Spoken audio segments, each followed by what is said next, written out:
If it's the king opening, you're going to get up right at dawn, haul the anchor, get the gear in the water so you're fishing. You have your hooks in the water as soon as it's getting light is sort of the objective, because fish often bite right at first light.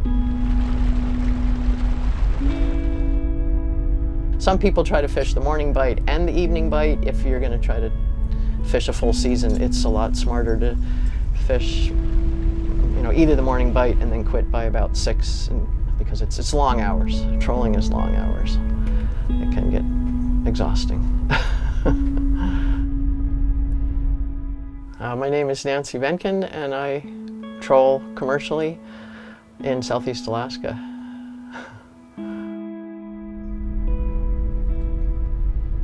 Trolling is a really clean way to catch fish. I mean, you have 2 poles out there, 2 lines on each pole, and each one has a hook and a lure attached to it. It's basically dragging hooks slowly through the water and hoping that you can get salmon to bite. There have been times where as soon as you get the gear in the water, it's non-stop work. I mean, you're out there on the back deck just hauling gear and cleaning fish, and it might be hours before you get a chance to stop and eat something.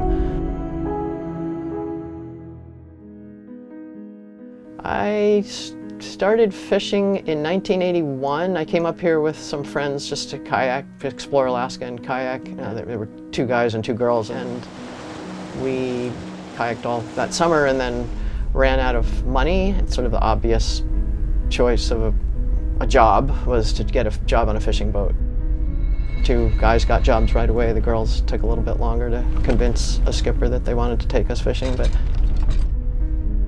I think I lost track of how many different boats I've fished on, but the last time I counted it was about 13, but I think it's probably more like 15 or 16 at this point, because it wasn't too long after I counted that I bought this boat.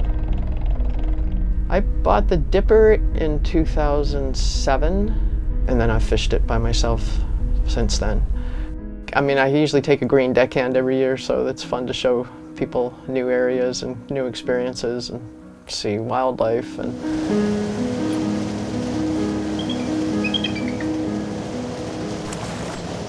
in 2012, I had one nephew fish with me. He was the middle of 3 brothers. They're all PhD engineers that live in England. They're all sort of overqualified for being a troll deckhand, but they're like perfect deckhands. Ben still lives in Bristol. His job had gotten a little bit less interesting, so he quit that job and came to fish with me for this summer, and then he'll go back to England, and they're just fun to fish with. Good attitude, which is really what makes the most difference. Is just having someone that enjoys being here and having fun and exploring Southeast Alaska with me. The biggest challenges, I would say, to fishing and owning my own boat are making decisions on whether you should go out, if the weather's good enough to go out. Basically put everyone's life a little bit at risk if it's bad weather. And there's always this temptation to go because you want to make money, but sometimes you have to make a call that's more important than how much money you're going to make. And then the other thing for me, what's difficult is maintaining a boat, and it's particularly an engine because I'm not a mechanic. Like the fishing community is a pretty tight community, and these guys around walking by are often really helpful.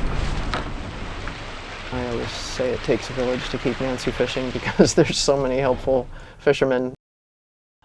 That fish we caught yesterday was such a beautiful fish, especially when you get a nice fat one like that that's bright.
It's not just about fishing. I love getting out and to anchor up that night and put the skiff in the water and row to the beach and go for a hike. When you're out there offshore and, looking back at Mount Edgecombe or Baranof Island from the ocean, and it's just such a beautiful place to live and work. I feel like in the way Southeast Alaska, the whole region is my home rather than just Sitka.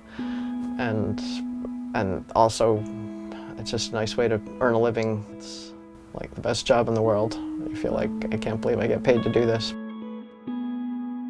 Be independent, work for yourself, and try to make enough money to get by.